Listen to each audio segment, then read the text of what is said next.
Engineers gateway के इस YouTube platform पर मैं ललित राठी एक बार फिर से आपका स्वागत करता हूं अप्लाइड फिजिक्स की एक और नई वीडियो में। जैसा कि आप जानते हैं हम बात कर रहे हैं यहाँ पर एकेटीयू यूनिवर्सिटी से एफिलेटेड जो भी स्टूडेंट्स बीटेक फर्स्ट ईयर में 2026-27 नए सेशन में एडमिशन लिए हैं तो वो अपने फर्स्ट सेमेस्टर में अप्लाइड फिजिक्स सब्जेक्ट पढ़ने वाले हैं। तो उसी सब्जेक्ट को हम यहाँ पर डिस्कस कर रहे हैं और हम बात कर रहे हैं यहाँ per unit number 2 quantum theory of solids, जो इलेक्ट्रॉनिक्स इंजीनियरिंग के बच्चे, इलेक्ट्रिकल इंजीनियरिंग के बच्चे और सीएससी ब्रांच के बच्चे पढ़ने वाले हैं। तो यदि आप इनमें से कोई सी भी ब्रांच के बच्चे हैं और आप अप्लाइड फिजिक्स पढ़ेंगे तो आपके लिए यह वीडियो इंपॉर्टेंट होने वाला है। और आज हम अपने सेकेंड यूनिट में बात करेंगे डिफरेंट टाइप्स ऑफ मटेरियल्स की, यानी कि जो different types of semiconductor material जैसे आप बोलते हैं, इंसुलेटर बोल देते हैं, कंडक्टर बोल देते हैं, उनकी बात हम यहाँ पर करने वाले हैं। तो अगर आप पहली बार चैनल पर विजिट किए हैं बच्चों तो चैनल को सब्सक्राइब कर लें, बेल आइकन को भी प्रेस कर लें ताकि आने वाली सारी वीडियोस की नोटिफिकेशन समय समय पर मिलते रहें। और हाँ, वीडियो को ज़्यादा से ज़्यादा शेयर करें। शुरुआत में ही वीडियो को पॉज करें और वीडियो को अपने फ्रेंड्स के साथ अपने सोशल मीडिया अकाउंट्स पर सब जगह वीडियो को शेयर कर दीजिए ताकि सभी बच्चों तक वीडियो पहुंच सके। और अंत में अगर वीडियो अच्छा लगे तो ये लाइक वाला बटन आप जरूर प्रेस करें और वीडियो से रिलेटेड आप अपने वैल्यूएबल फीडबैक्स कमेंट बॉक्स में देना ना भूलें।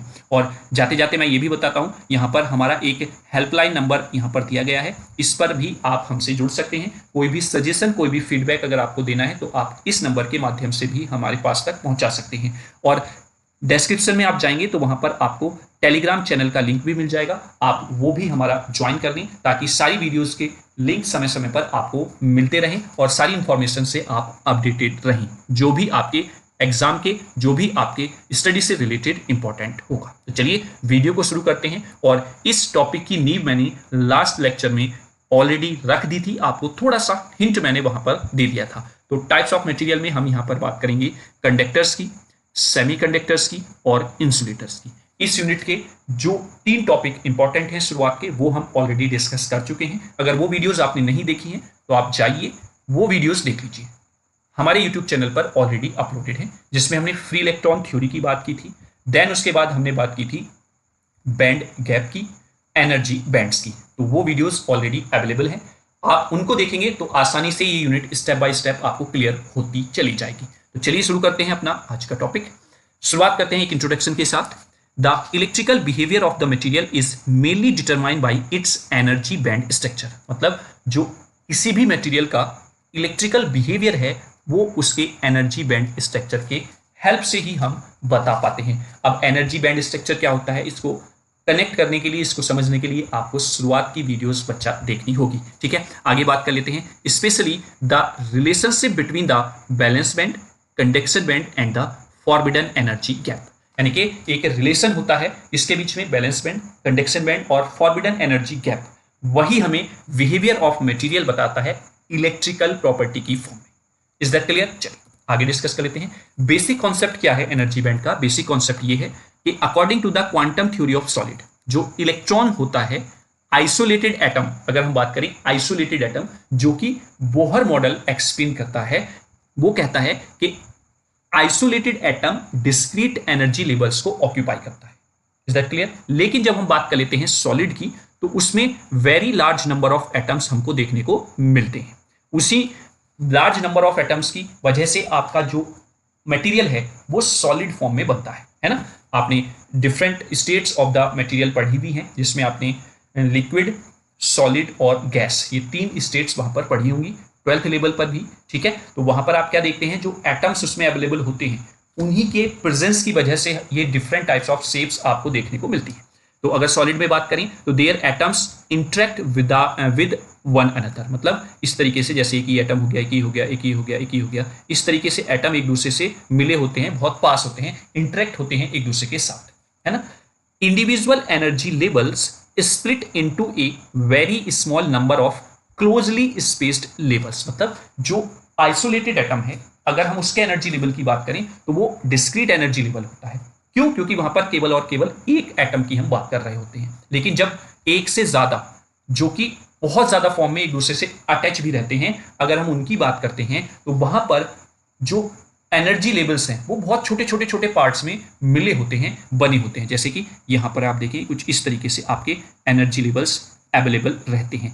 तो इन्हीं को आप कंबाइन करके एक बैंड नाम दे देते हैं, एनर्जी बैंड। तो these levels form the energy bands, और यही लेवल्स जो है एनर्जी के वो एनर्जी बैंड का फॉर्मेशन करते हैं। तो आई थिंक आप लोगों को क्लियर हो गया होगा कि बेसिक कॉन्सेप्ट एनर्जी बैंड का क्या है, कैसे हम किसी भी मटेरियल की इलेक्ट्रिसिटी को या उसकी प्रॉपर्टी को एक्सप्लेन करते हैं। Is that clear? चलो आगे बात कर लेते हैं। थ्योरेटिकल टॉपिक है, समझने के लिए आपको वीडियो को इत्मीनान से देखना होगा।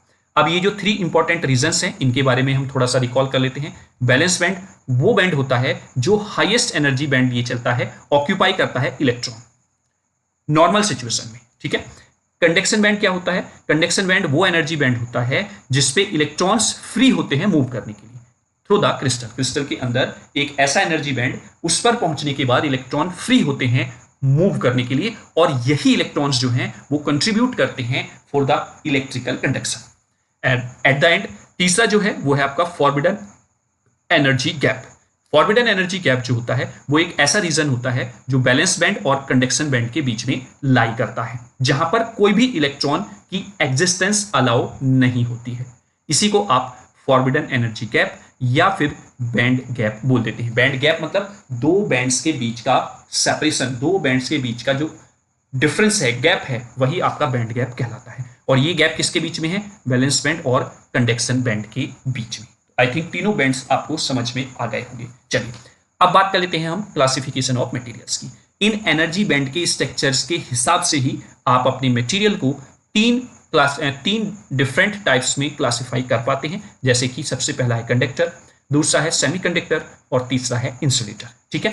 तो the major difference is the size of the forbidden gap. अभी जब हम डिटेल्स में पढ़ेंगे तो बहुत अच्छे से आपको क्लियर हो जाएगा कि ये जो डिफरेंस है ये आपका with the help of size of forbidden energy gap हम बता पाते हैं, ठीक है। और यही एबिलिटी आपके इलेक्ट्रॉन्स को कंडक्शन तक पहुंचाने की होती है। मतलब ये जो फॉरबिडन एनर्जी गैप की हम बात कर रहे हैं, यही वो प्रॉपर्टी है जो हमें एक्सप्लेन करती है कि किस मटेरियल की इन तीनों में से कंडक्टिविटी हाई होगी, किस मटेरियल की कंडक्टिविटी लो होगी, ठीक है। चलिए आगे चलते हैं और सबसे पहले हम बात करते हैं कंडक्टर की।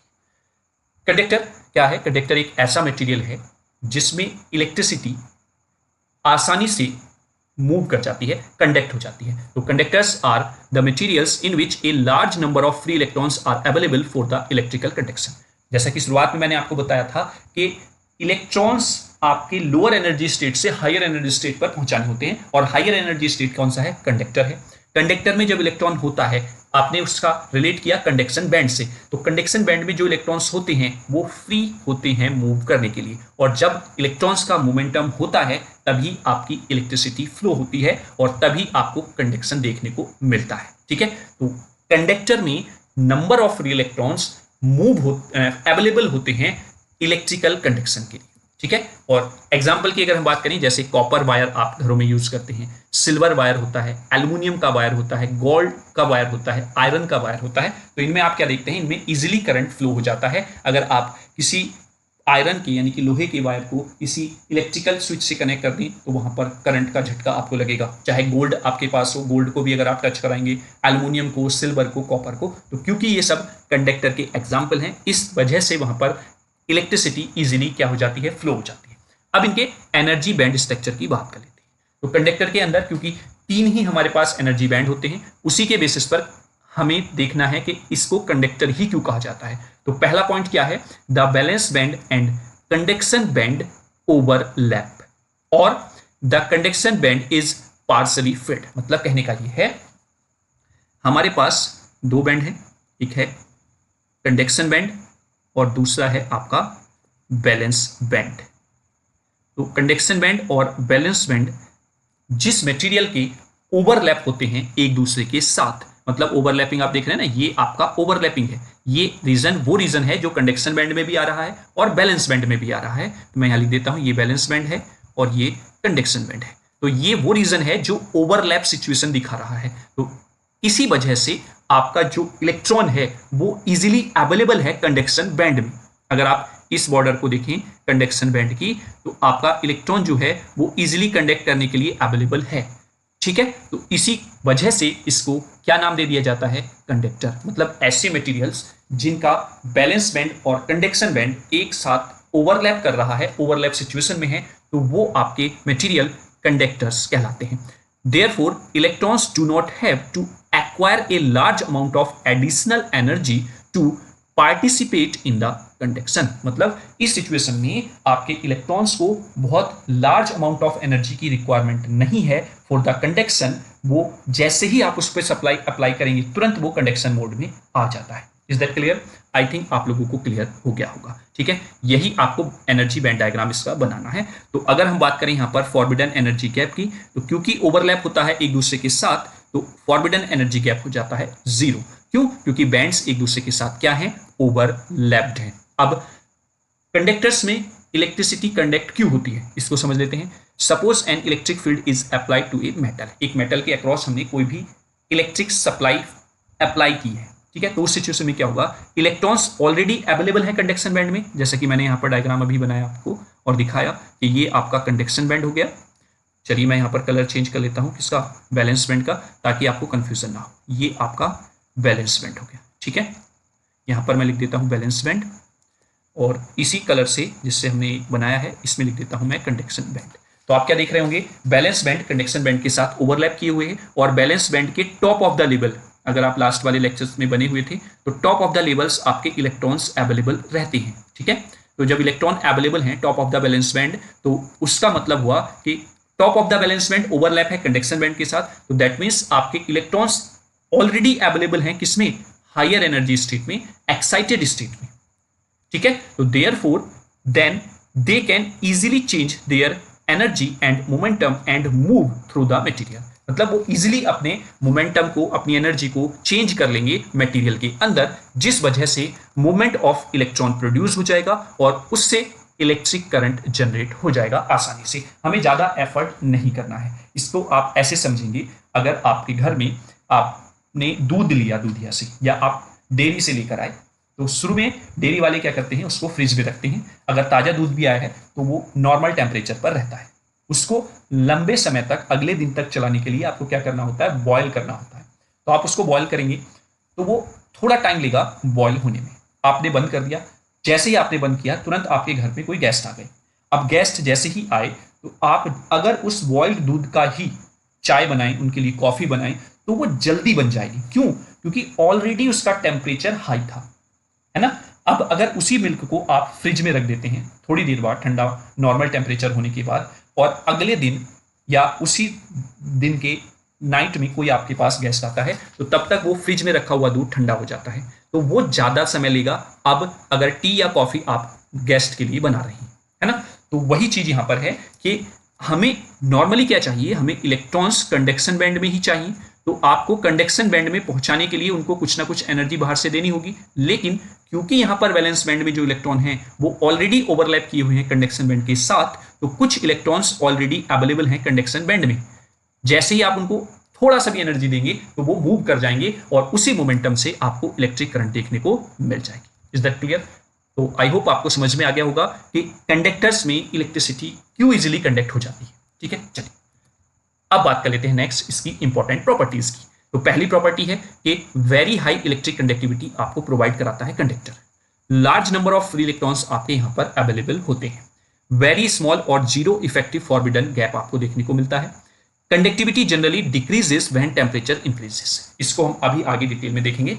जो कंडक्टिविटी है वो डिक्रीज होती है जब टेम्परेचर इंक्रीज होता है कंडक्टर मटेरियल का। ठीक है, रियल लाइफ एग्जांपल में अगर मैं बात करूं तो जैसे घरों में आप कॉपर की वायरिंग कराते हैं, तो because of the copper contain many electrons that can move through the material easily, तो इस वजह से कॉपर के वायर में इलेक्ट्रिसिटी जल्दी फ्लो हो जाती है, फास्ट फ्लो होती है। देखिए, अगर आप इस वीडियो लेक्चर को एनालाइज करेंगे एंड तक, तो आप ये देखेंगे कि जो टॉपिक मैंने यहाँ पर पढ़ाया है उसको हर एक एंगल से मैंने कवर करने की कोशिश की है। चाहे आपसे उस टॉपिक से रिलेटेड 2 मार्क्स में क्वेश्चन पूछ ले, उस टॉपिक से रिलेटेड 7 मार्क्स में क्वेश्चन पूछ ले, या उस टॉपिक को किसी के साथ ऐड ऑन करके उसके किसी पार्ट को पूछ ले, तो आपको कोई भी समस्या वहां पर नहीं आएगी। तो जैसे उसने कंडक्टर की प्रॉपर्टीज ही आपसे पूछ ली तो ये आप बता सकते हैं, उसकी वर्किंग आपसे पूछ ली वो बता सकते हैं, क्यों कंडक्टर में कंडक्टिविटी होती है वो आप बता सकते हैं। तो हर एक एंगल को मैंने लेने की कोशिश की है एग्जाम के पॉइंट ऑफ व्यू से। अब हम सेकंड मटेरियल की बात कर लेते हैं, सेमी कंडक्टर। तो आप नाम से ही देख रहे होंगे सेमी प्लस कंडक्टर। सेमी का मतलब होता है आधा कंडक्टर। तो आधा कंडक्टर है तो आधा क्या होगा? कंडक्टर नहीं होगा। अब जब कंडक्टर नहीं होता है तो उसको आप बोल देते हैं इंसुलेटर। ठीक है, इंसुलेटर हम लास्ट में डिस्कस करने वाले हैं। अब सेमीकंडक्टर क्या होता है? Semiconductors are the material whose electrical conductivity lie between the conductor and the insulator. मतलब देखिए, अभी हमने पढ़ा कंडक्टर जिसकी कंडक्टिविटी क्या होती है बच्चों? हाई होती है। एक होता है इंसुलेटर जिसकी कंडक्टिविटी लगभग जीरो होती है ना? तो एक होता है इंसुलेटर, जैसे कि आपकी रबड़ हो गई। आप कभी भी इलेक्ट्रिसिटी का काम करते हैं तो ऐसे मटेरियल का यूज करते हैं अपने हाथ के टच पर जो इंसुलेटर हो, रबड़ है, प्लास्टिक है, या फिर आप रबड़ की चप्पल पहनते हैं जिससे कि आपकी और स्विच की अर्थिंग ना हो सके, है ना?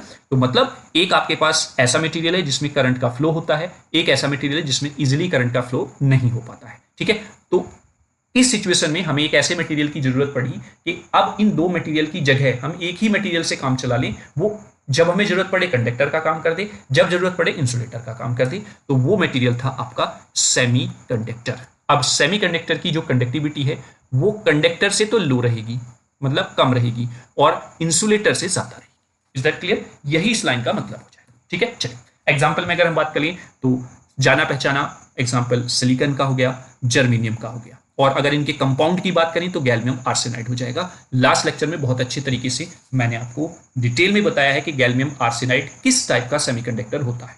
कमेंट बॉक्स में वीडियो को पॉज करके आप बताएं कि गैल्वियम आर्सेनाइड किस टाइप का सेमीकंडक्टर मटेरियल है। अगर आपने शुरू से टॉपिक्स देखे हैं तो आपको कोई भी समस्या नहीं होगी, आसानी से आप कमेंट बॉक्स में कमेंट कर जाएंगे। मैं वेट करता हूं कि आप लोग कितने कमेंट करते हैं, कितने अपनी पढ़ाई को लेकर जागरूक हैं। The most important semiconductor used in the electronics is silicon. Silicon एक ऐसा मटेरियल है जो मोस्ट ऑफ द यूज किया जाता है सेमीकंडक्टर मटेरियल्स में से। ठीक है, चलिए अब हम इसकी बात कर लेते हैं according to the energy band diagram. उसके लिए सबसे पहले हम बात कर लेते हैं energy band structure of the semiconductor की। A semiconductor has a small forbidden energy gap between the valence and conduction band. मतलब बैलेंस बैंड और कंडक्शन बैंड के बीच में बहुत ही स्मॉल फॉरबिडन एनर्जी गैप आपको देखने को मिलता है, वही इसका एनर्जी बैंड डायग्राम हो जाता है।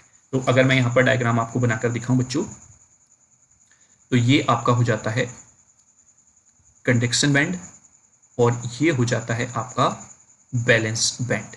ठीक है, तो मैंने लिख दिया यहां पर ये है कंडक्शन बैंड और ये है आपका बैलेंस बैंड। तो दोनों के बीच का जो फॉरबिडन एनर्जी गैप है वो वेरी स्मॉल है।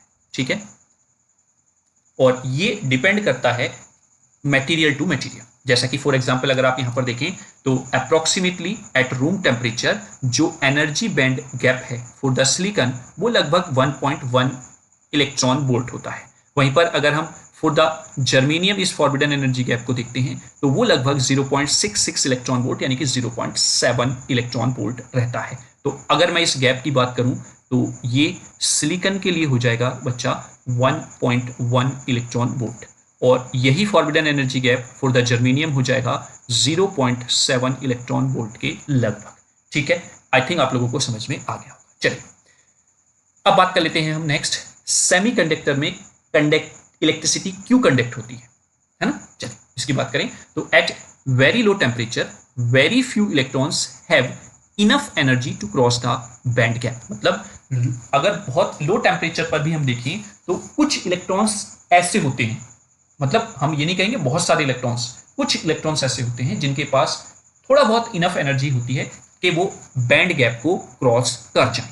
बट एट ऑर्डिनरी टेम्परेचर, जैसे ही हम उसको डिजायर्ड टेम्परेचर या डिजायर्ड सप्लाई प्रोवाइड कराते हैं तो some electrons receive thermal energy and jump from the valence band to the conduction band, और वो इलेक्ट्रॉन उस एनर्जी को एब्सॉर्ब करेंगे और जंप कर जाएंगे कंडक्शन बैंड में। जैसे अगर मैं इसको स्टेप बाय स्टेप आपको समझाने की कोशिश करूं तो कुछ इस तरीके से हमारे पास चीजें रहने वाली हैं। ये आपके पास बैलेंस बैंड है और कंडक्शन बैंड है। एक सिचुएशन आपके पास ये है शुरुआत की, और दूसरी सिचुएशन जब हम इसको सप्लाई देंगे वो मैं यहाँ पर बना देता हूँ। ठीक है, देखिए ये है आपके पास इलेक्ट्रॉन्स कहाँ पर बैलेंस बैंड में, ये है आपके पास कंडक्शन बैंड, दोनों का कॉमन मैंने यहाँ पर लिख दिया है। अब जैसे ही को आप एनर्जी देंगे तो इतनी सफिशिएंट एनर्जी आपको देनी है कि ये इस बैंड को क्रॉस कर जाए। जैसे ही इनको इतनी सफिशिएंट एनर्जी मिलेगी उसको ये एब्जॉर्ब करेंगे, और जैसे ही एब्जॉर्ब करेंगे तो इनका एनर्जी लेवल बढ़ेगा, और जैसे ही एनर्जी लेवल बढ़ा तो ये मूव कर जाएंगे किस में? अपर एनर्जी स्टेट में। ठीक है, यानी कि कंडक्शन बैंड में जंप कर जाते हैं। ये अभी तक इस पैराग्राफ में हमने पढ़ा। अब इस सिचुएशन में होगा क्या? इस सिचुएशन में होगा when an electron leaves the valence band it creates a holes. भाई आप एक रूम में 10 स्टूडेंट्स बैठे हैं, कोई लेक्चर कंबाइन चल रहा था, तो दूसरे ब्रांच के बच्चे भी उस लैब में आकर, उस क्लास में आकर बैठ गए। अब जैसे ही वो लेक्चर कंप्लीट हुआ तो कुछ स्टूडेंट्स जो कि दूसरी ब्रांच के थे वो उठकर चले जाएंगे अपनी ब्रांच के क्लास में। तो उस सिचुएशन में क्या हुआ कि जहां से वो उठकर गए हैं वहां पर क्या क्रिएट हो गया? खाली स्थान। उसको यहां पर बोल दिया जाता है होल। मतलब जब ये इलेक्ट्रॉन बेटा यहां से उठकर यहां जाएगा तो यहां पर क्रिएट कर देगा एक फ्री स्पेस। दूसरा इलेक्ट्रॉन गया, उसने भी एक फ्री स्पेस क्रिएट कर दिया। इन्हीं को हम बोलते हैं होल। ठीक है, therefore current can be carried by. इसी वजह से, क्योंकि इलेक्ट्रॉन के जाने से होल क्रिएट हुआ और कुछ समय बाद यही इलेक्ट्रॉन जब अपनी एनर्जी को लॉस करेगा तो वहीं पर आएगा जहां पर इसको स्पेस मिलेगा। तो इस वजह से सेमीकंडक्टर में जो इलेक्ट्रिसिटी कंडक्ट होती है वो electron as well as hole दोनों की वजह से होती है। This is an important difference from the metal. Metal में केवल और केवल इलेक्ट्रॉन के मोमेंटम से आपका इलेक्ट्रिसिटी फ्लो होता है, लेकिन सेमीकंडक्टर में उतना ही इन्वॉल्वमेंट होल्स का भी होता है और इलेक्ट्रॉन एंड होल्स दोनों की वजह से इलेक्ट्रिसिटी कंडक्ट होती है। और यही डिफरेंस है मेटल के साथ। चलिए अब बात कर लेते हैं effect of temperature on the semiconductor. ये क्वेश्चन पूछा भी जाता है, इंपॉर्टेंट है एग्जाम के पॉइंट ऑफ व्यू से, कि जो सेमीकंडक्टर है उस पर टेम्परेचर का क्या इफेक्ट पड़ता है। तो the conductivity of semiconductor increase with temperature. अब ये इंक्रीज क्यों होती है ये भी आपको समझना पड़ेगा। अभी हमने कंडक्टर पढ़ा था इस मटेरियल से पहले, तो उसमें हमने लिखा था कि टेम्परेचर के साथ कंडक्टिविटी ऑफ मेटल क्या होती है? डिक्रीज होती है। लेकिन यहां पर टेम्परेचर के साथ कंडक्टिविटी ऑफ सेमीकंडक्टर मटेरियल क्या हो रही है? इंक्रीज हो रही है। तो क्यों इंक्रीज हो रही है उसको हम यहां पर समझते हैं। देखिए, एट टेम्परेचर इंक्रीजेज, जैसे जैसे आप टेम्परेचर इंक्रीज करेंगे तो उस सिचुएशन में क्या होगा? थर्मल एनर्जी इंक्रीज होगी। आप किसी रूम में बैठे हुए हैं, गर्मी का समय है, अगर आपके रूम का टेम्परेचर धीरे धीरे धीरे धीरे बढ़ना शुरू हुआ तो क्या आपको गर्मी ज्यादा महसूस नहीं होगी उस रूम में? बिल्कुल होगी। आपको फैन तेज करना होगा, या अगर रूम में एसी अवेलेबल है एसी को ऑन करना होगा, या फिर कूलर का हेल्प लेना होगा ताकि आप उस रूम के टेम्परेचर को डिक्रीज कर सकें। तो मतलब टेम्परेचर की वैल्यू बढ़ी तो उस सिचुएशन में थर्मल एनर्जी जो है उसकी भी वैल्यू क्या होगी? बढ़ जाएगी। मतलब वहां पर एनर्जी लेवल बढ़ जाएगा। और जब एनर्जी लेवल बढ़ा तो क्योंकि वहां पर आप सेमीकंडक्टर मटेरियल का यूज कर रहे हैं तो उस सेमीकंडक्टर मटेरियल के जो एटम्स थे उन्होंने उस एनर्जी को क्या किया? एब्जॉर्ब किया। तो मोर नंबर ऑफ इलेक्ट्रॉन्स जो हैं वो क्रॉस करेंगे बैंड गैप को, क्योंकि उनका एनर्जी लेवल बढ़ गया। जब एनर्जी लेवल बढ़ा तो वो अपर एनर्जी लेवल पर पहुंचेंगे, तो मतलब और ज्यादा इलेक्ट्रॉन्स क्रॉस करेंगे किसको? बैंड गैप को। और जितने ज्यादा बैंड गैप को क्रॉस कर पाएंगे इलेक्ट्रॉन, उतने ही ज्यादा इलेक्ट्रॉन होल्स के पेयर क्रिएट होंगे। तो more electron hole pairs are produced.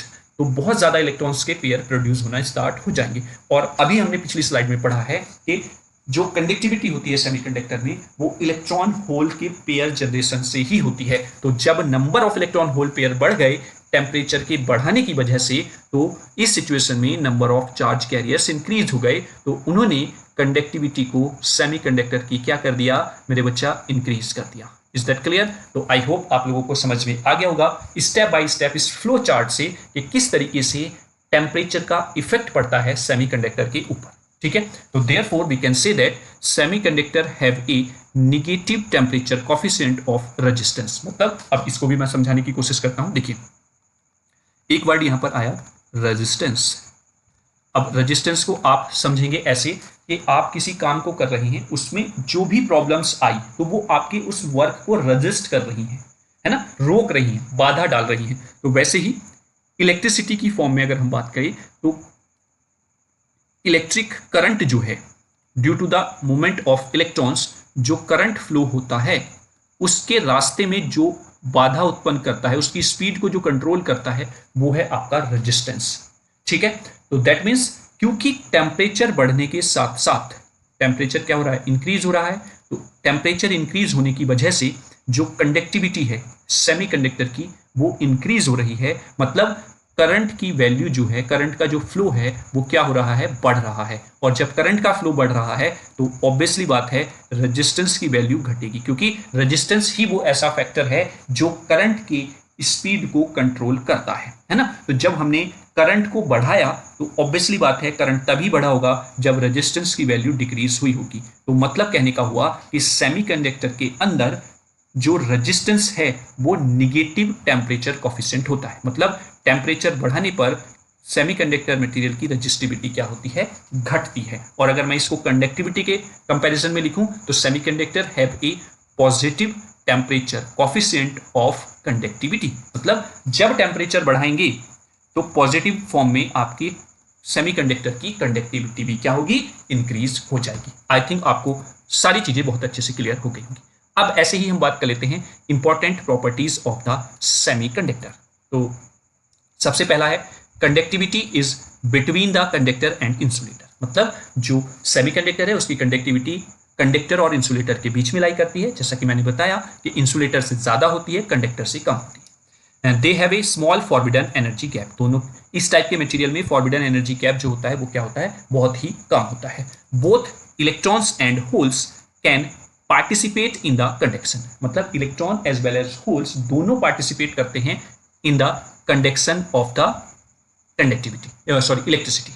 Conductivity increase with temperature, जैसा कि मैंने बताया पॉजिटिव टेम्परेचर कोफिशिएंट होता है कंडक्टिविटी ऑफ सेमीकंडक्टर।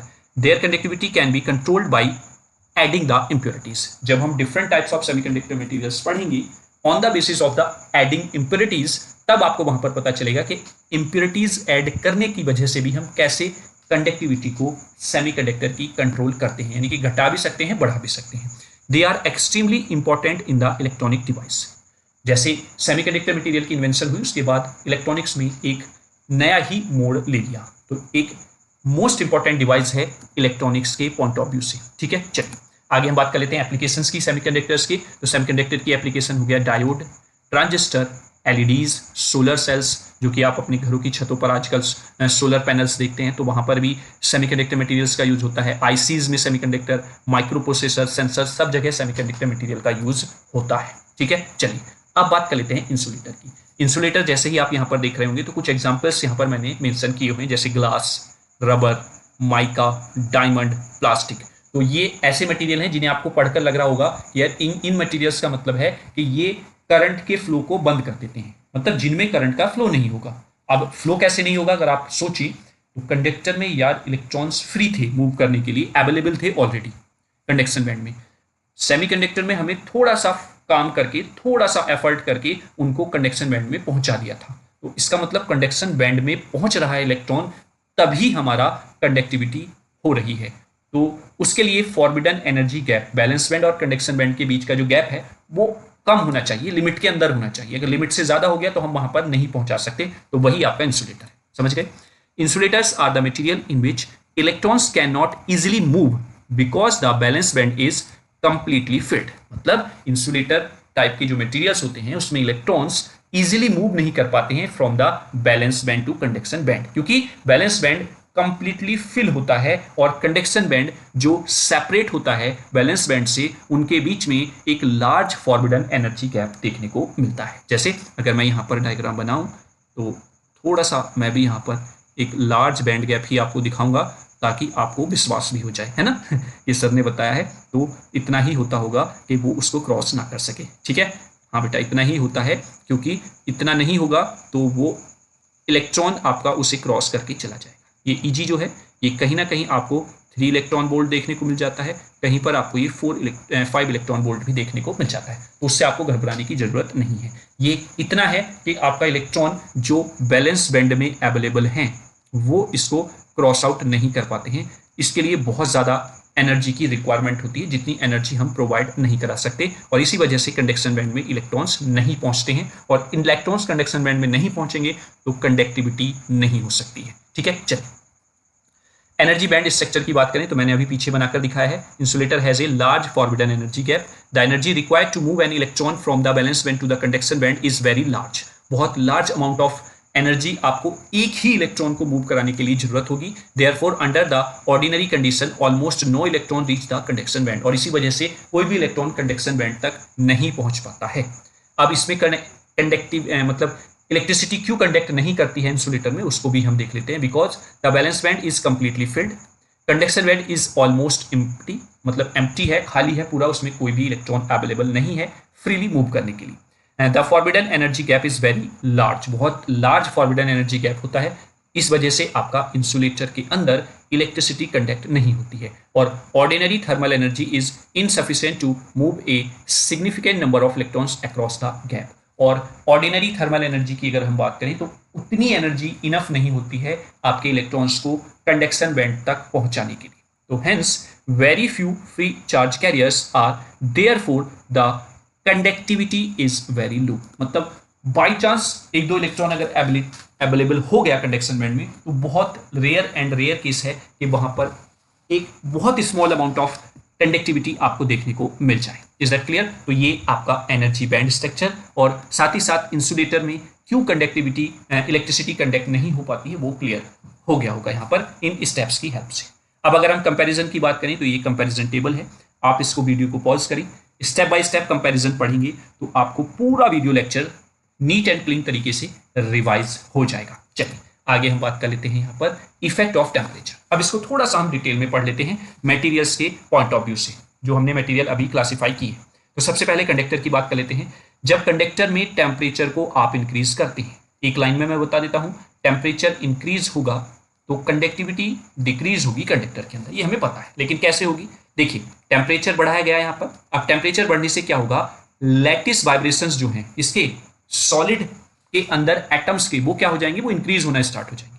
अब जब ये इंक्रीज होना स्टार्ट हुए तो इलेक्ट्रॉन्स एक्सपीरियंस मोर स्कैटरिंग, तो उस सिचुएशन में इलेक्ट्रॉन्स और ज्यादा स्कैटरिंग महसूस करेंगे अपने ऊपर, तो देयरफॉर रेजिस्टेंस की वैल्यू वहां पर बढ़ जाएगी। मतलब जो रास्ता, जो बाधा है करंट की, वो बढ़ गई है।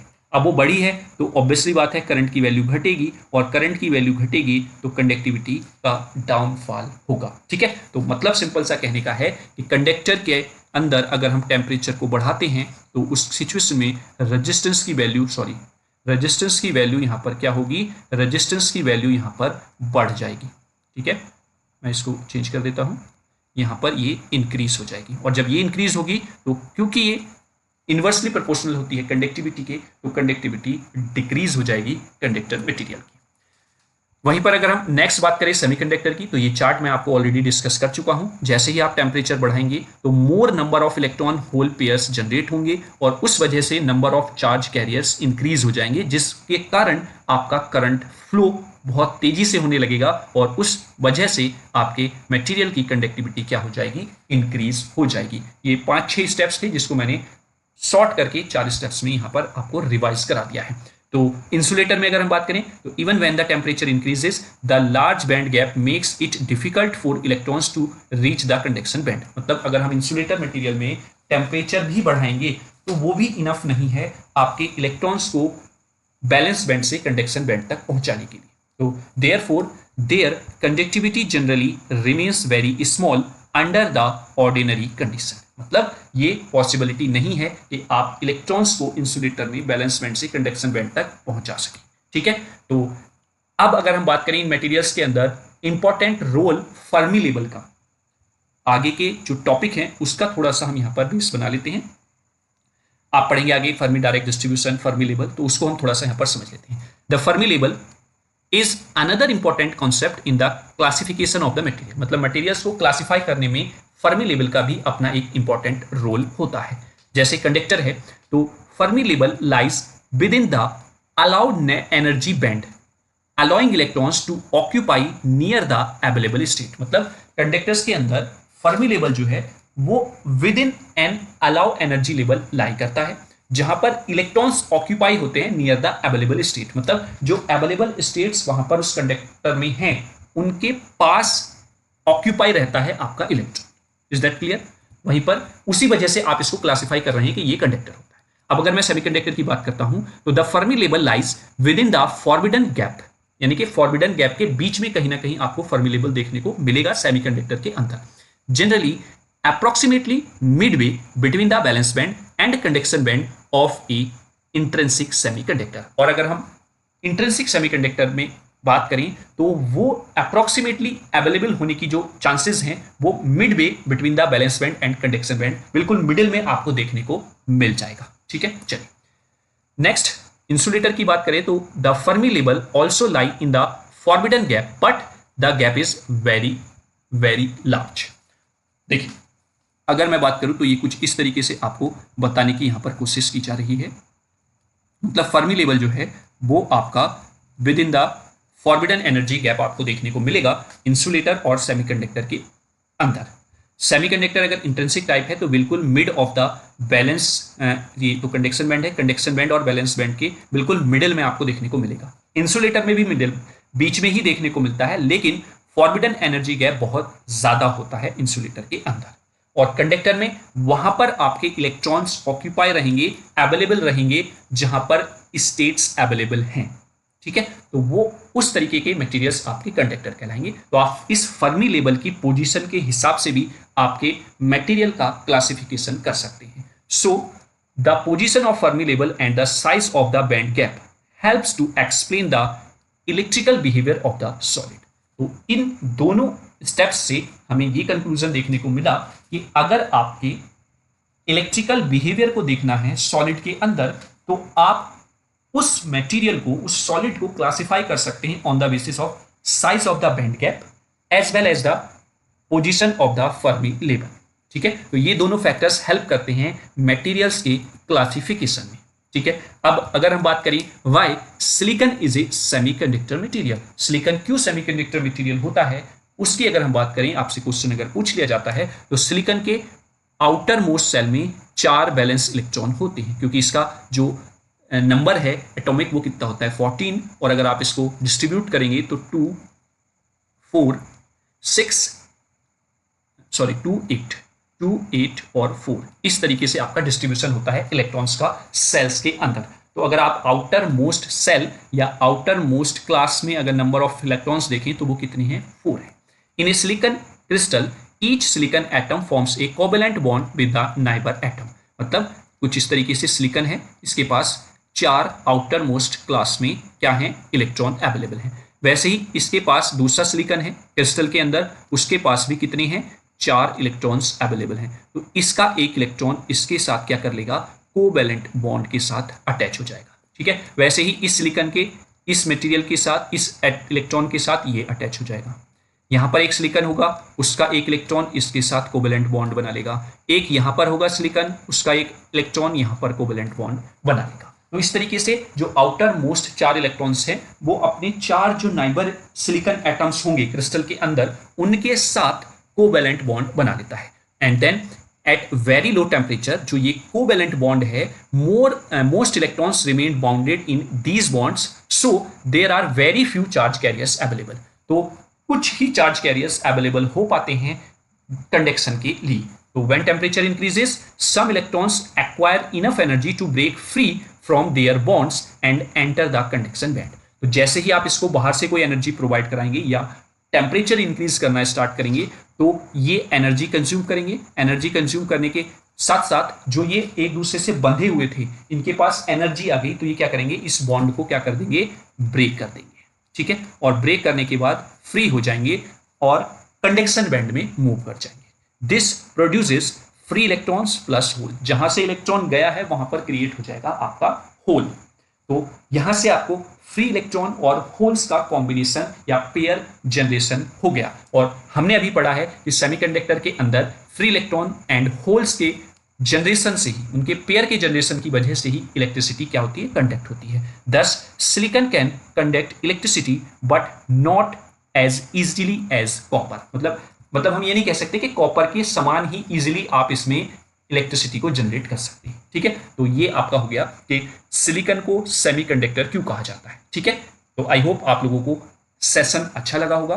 अगर वीडियो अच्छी लगी है तो सबसे पहले तो आपका धन्यवाद इंजीनियर्स गेटवे पर और मुझ पर ट्रस्ट करने के लिए।